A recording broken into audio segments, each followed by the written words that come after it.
Good morning, everybody, and this is your Forex day trade setups for today.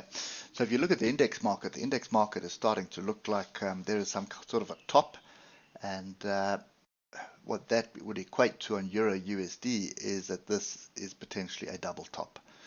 So we do have two levels here that we've been paying attention to pretty much most of last week. It was 105.848 and then this 105.142 area.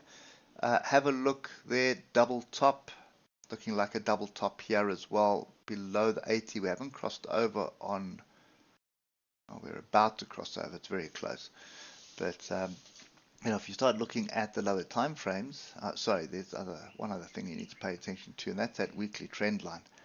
So could very well be a rejection. That looks like a hanging man from last week as well. So down to the level we want to be trading, and the reality of the situation is that we are still in an uptrend, although I don't trust it. So yeah, I'm kind of neutral today. I think I will sit on the sides on Euro USD. There's all the signs are pointing towards us falling, but we do have FOMC coming on Wednesday, so I don't think anything drastic is going to happen until then. And for all intents and purposes, this is sideways right now. So I'd want to see a crossover the moving averages and a retest of some structure for a continuation down. Or alternatively, I'm looking for us to get above the highs of Friday, find some support there, which is going to break the trend line, but then I'm looking for kind of a weekly close above there before I start getting too excited about longs. So I am extremely neutral there, so I will sit on hands. Moving to US dollar, Japanese yen, still in the two levels here, but there most of last week. Nothing has changed. Last week we were sitting on our hands on this pair, and pretty much the same at the moment. So we do have a crossover of the moving averages, but we're above them.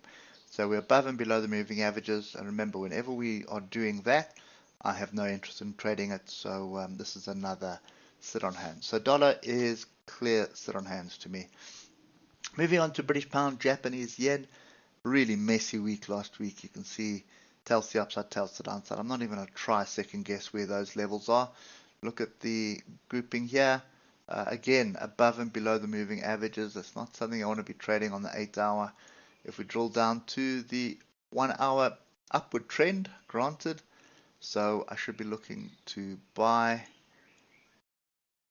And that probably is the best option that we have, which is what we've tested already. So I would expect a revisit here at the market open. And that should give us a measured move of something like this.